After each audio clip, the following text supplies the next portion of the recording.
Hi friends, welcome to our channel. ముందుగా మన channel ఎవరైనా ఫస్ట్ టైం చూస్తున్నట్టయితే వెంటనే మన ఛానల్ లైక్ చేసి సబ్స్క్రైబ్ చేయండి ఫ్రెండ్స్, షేర్ కూడా చేయండి.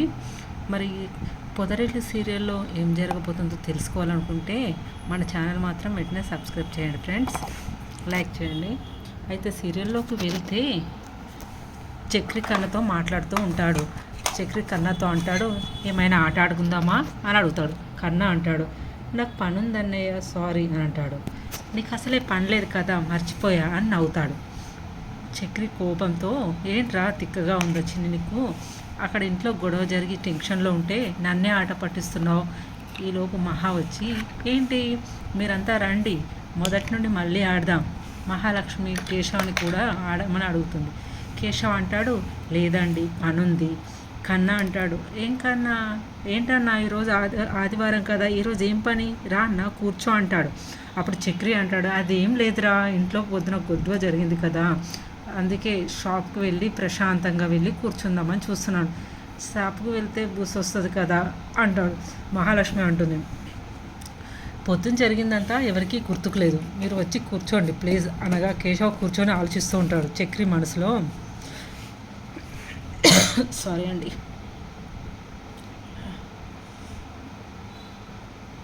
చక్రి కూర్చొని ఆలోచిస్తూ ఉంటాడు. అయితే మహాలక్ష్మిని పెళ్లి చేసుకొని వచ్చి ఇంట్లోకి వచ్చిన, మా ఇంటికి వచ్చిన పేరు మాత్రం పోలేదు. మళ్ళీ నేను చేసిన ఘనకార్యం వల్ల ఇల్లు వదిలైతే వెళ్ళిపోయింది.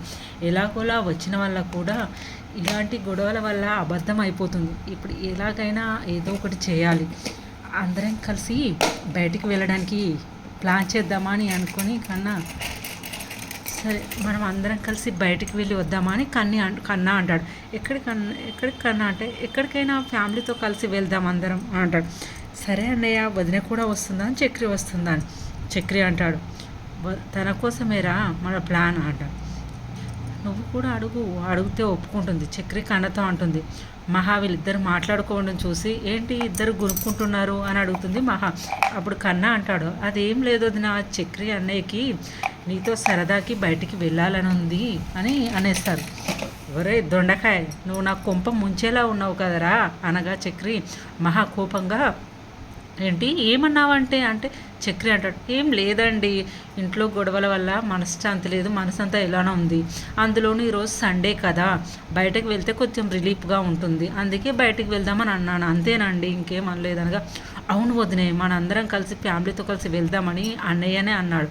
వెళ్దామా వదినే అనగా, వెళ్దాం, నాకు ఎక్కడికైనా బయటికి వెళ్ళాలని ఉంది, వెళ్దాం అంటుంది. పెద్ది ఎక్కడికి వెళ్దామని మహా అడుగుతుంది. పెద్ది అంటుంది, నీ ఇష్టం అమ్మా, నువ్వు ఎక్కడికి వెళ్దామంటే అక్కడికి వెళ్దాం అని పెద్ది అంటాడు. అప్పుడు మహా అంటుంది, అయితే పార్క్కి వెళ్దామా, అసలు నేను ఇక్కడ పార్క్ ఎలా ఉంటుందో కూడా చూడలే ఇంతవరకు అనగా, అనేలోపు చక్రి, నేను చూపిస్తా అండి మీకు మొత్తం పార్క్ అనగా అంటే మహా ఇలా అంటుంది, ఏం అవసరం లేదండి, నాకు 2 కళ్ళు ఉన్నాయి, నేను చూడగలను ముసిముసి నవ్వుతూ అంటుంది. చక్రి కేశవతో, నీకు ఓకే కదా అనగా, కేశవ లేదురా నాకు కొంచెం పని ఉంది, ఈరోజు ఆదివారం రా, ఈరోజు ఏం పని అనగా కేశవ అంటాడు, లేదురా ఒక బండి డెలివరీ ఇవ్వాలనగా చక్రి అంటాడు, ఆదివారం పూట ఫ్యామిలీని వదిలేసి ఎవడరా షాప్కి వచ్చి డెలివరీ తీసుకునేది అనగా కేశవ కోపంతో, ఆదివారం రోజైనా ఫ్యామిలీతో బయటికి వెళ్ళాలి కదా, దానికైనా కస్టమర్కు బైక్ కావాలి కదా అనగా, నేను షాప్కి వెళ్తాను, మీరు అందరూ వెళ్ళిరండి అనగా కన్నా అంటాడు. ఈలోపు సరే ఇదంతా మీరే డిసైడ్ కండి, నేను వెళ్ళి రెడీ అవుతాను అని వెళ్తాడు. ఇక పెద్ద అంటాడు, అరే కేశవ్ అందరం వెళ్తున్నాం, నువ్వు కూడా రావాలి అనగా ఇక అందరు కలిసి పార్కు వెళ్తాడు. అప్పుడు కేశవ్ మాత్రం షాప్కి వెళ్తాడు. కేశవ్ జరిగిన గొడవను తలుచుకుంటూ షాప్లో పనిచేస్తూ ఉంటాడు. ఈలోపు శైలు వస్తుంది షాప్కి. కేశవ్ అస్సలు చూడడు. నేను ఇక్కడ ఒక దాన్ని ఉన్నానని కూర్చున్నానని కళ్ళకి కనిపిస్తుందా అనగా, ఏంటి ఇప్పుడు ఎందుకు అరుస్తున్నావు అని కేశవ అంటాడు. శైలు కోపంగా, నేను వచ్చి కూర్చున్నా కూడా ఎంతసేపు అయినా నన్ను పట్టించుకోవట్లేదు అనగా, సరే వచ్చి కూర్చున్నావు కదా, ఇప్పుడు నేను దానికి ఏం చేయమంటావు, హారతి ఏమైనా ఇవ్వమంటావా అంటుంది. అప్పుడు, అయ్యో స్వామి, అసలు నువ్వు నా ముఖం కూడా చూసి కూడా మాట్లాడనివ్వట్లేదు, నువ్వు హారతి ఇస్తావా ఇంకా నాకు అనగా, ఇక్కడ గొడవ పడడానికి వచ్చుంటే నువ్వు ఇక్కడ నుంచి వెళ్ళిపో అనగా, ఇప్పుడే నేను కోపంతో ఉన్నాను అనగా శైలు అంటుంది, నేను మాత్రం కోపంగా లేనా ఏంటి అనగా మా ఇంట్లో ఎలా కొట్టారో తెలుసా అంటే, కొట్టారా ఎందుకు అంటారు. అంటే నేను లవ్ చేయకూడదని, అందుకోసమే నన్ను చాలా కొట్టారు అంటే, అప్పుడు కోపంగా కేశవ మరి దానికి నేనేం చేయాలి అనగా, ఓహో నేను లవ్ చేయకూడదని కొడితే దానికి నీకు పర్లేదా అనగా కేశవ చాలా కోపంతో, ఇప్పుడు ఏంటి నీకు బుద్ధి లేక వాళ్ళు నేను కొడితే నేను దాన్ని ఓదార్చాలా చెప్పు.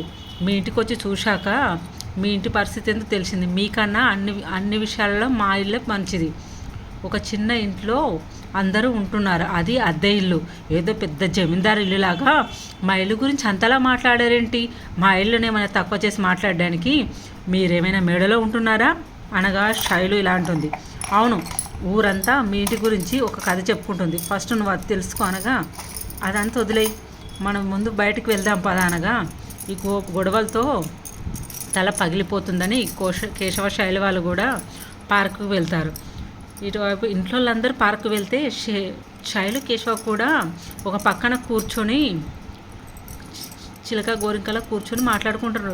ఏమండి చూడండి, మన ఇచ్చిన ఇంటర్వ్యూ ఇక్కడ రిలీజ్ అయింది, ఇప్పటికే 10 లక్షల మంది చూశారు, 1 మిలియన్ రివ్యూస్ వచ్చాయని మహాలక్ష్మి అంటుంది. ఓహో అవునా, ఏమండి చాలా ఫాలోవర్స్ ఉన్న ఛానల్లా ఉందనగా చక్రి అంటాడు. అవును, కామెంట్స్ కూడా బాగా భలే ఉన్నాయి తెలుసా అనగా, ఏం రాశారు చెప్పండి చదవండి అంటాడు. చక్రి అంటాడు, ఉండు చదివి చెప్తాను. Best couple made for each other, beautiful couples, understanding అంటే ఇలానే ఉండాలి అని చాలామంది కామెంట్స్ పెట్టారండి అని అంటాడు. అవునా, ఇన్ని కామెంట్స్ వచ్చాయా అంటే నమ్మకపోతే మీరే చూడండి అని మహా అంటుంది. ఇది మీ సెటప్ కాదు కదా అని చక్రిని అడుగుతుంది. ఏంటండి అలా అడుగుతారేంటి అని డల్గా ఫేస్ పెట్టేస్తాడు. ఏదో ఊరికే అన్నలేండి, ఫేస్ మార్చండి, అలా పెట్టుకుంటారేంటి అని. మహాలక్ష్మి చక్రికి ఎలాగైనా తన మనసులో మాట చెప్పాలని అనుకుంటూ ఉంటుంది. కానీ ఈరోజు ఐస్ క్రీమ్ కొనుక్కోవాలని మహాలక్ష్మి చక్రిని అడుగుతుంది. ఈలోపు ఇద్దరు ఐస్ క్రీమ్ కొనుక్కొని అలా వెళ్తూ ఉంటుంది. చక్రి మహాలక్ష్మిని, ఏమండి నేను కొంచెం మీతో మాట్లాడాలి అంటుంది. అటు చూసి, నా పెళ్ళైన నుంచి మిమ్మల్ని నేను భార్యగానే చూస్తున్నాను అనగా, ఏంటి లేదు ప్లీజ్, నేను చెప్పాలనుకున్నది చెప్పనివ్వండి ప్లీజ్, మధ్యలో మీరు మాట్లాడకండి, నేను చెప్తాను. నేను ఇప్పటి వరకు ఎప్పటికీ మిమ్మల్ని మా భార్యగానే నేను భావిస్తాను. మిమ్మల్ని నేను మొదటిగానే చూసినప్పుడే నేను మిమ్మల్ని ప్రేమలో పడిపోయాను. మీకు గుర్తుందో లేదో, నేను మిమ్మల్ని చూసిన వెంటనే ప్రేమలో పడిపోయాను. నేను వచ్చిన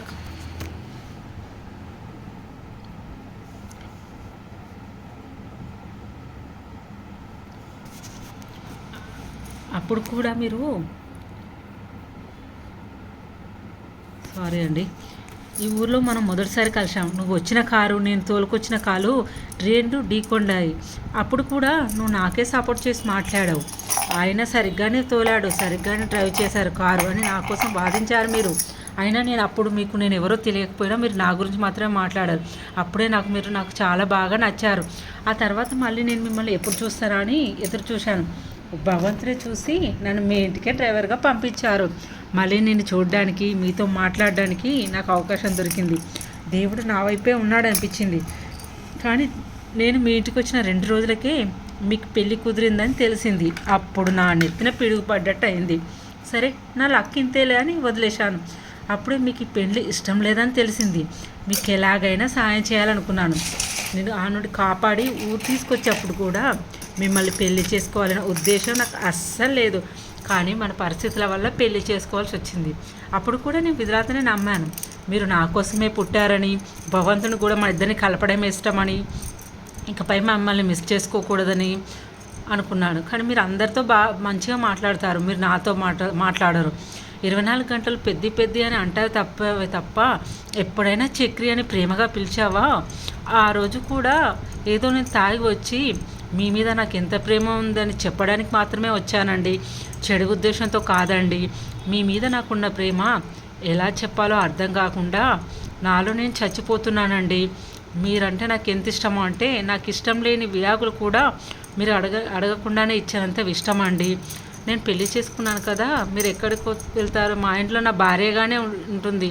నేను అలా అనుకున్నాను, కానీ ఈ పెళ్ళిలో మీకు కొంచెం కూడా ఇష్టం లేదని అనుకోలేదండి.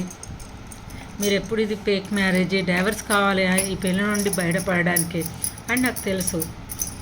మీ వైపు నుండి చూస్తే నువ్వు కరెక్టే. ఇలాంటి పెళ్ళిని మీరు అంగీకరించవలసిన అవసరం లేదు.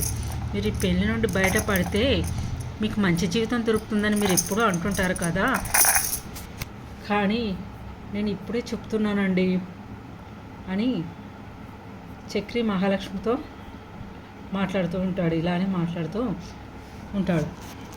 నా జీవితం నుండి వెళ్ళిపోతే నాకు అస్సలు మంచి జరగదండి. నువ్వు నాతో ఉంటేనే అంత మంచి జరుగుతుంది. నేను ఈ పెళ్ళిని నిజమైన పెళ్ళిగానే భావిస్తాను. నా మనసులో ఉన్నది నా మనసులో ఉన్నది మీరే, నా మనసులో ఉన్నది మీరే. నువ్వు ఎప్పుడూ అంటుంటావు కదా నీకు ఇష్టం లేకుండానే ఈ పెళ్ళి జరిగిందని, కానీ నేను మాత్రం మిమ్మల్ని ఇష్టపడే ఈ పెళ్ళి చేసుకున్నాను. పెళ్ళయ్యాక మీరు మా ఇంటికి రావడం, అందరితో కలిసిపోవడం నాకు చాలా నచ్చిందండి. మీతో నాకు జీవితాంతం కలిసి బ్రతకాలని ఉందండి. నేనేమైనా తప్పుగా మాట్లాడానా మరి చెప్పండి.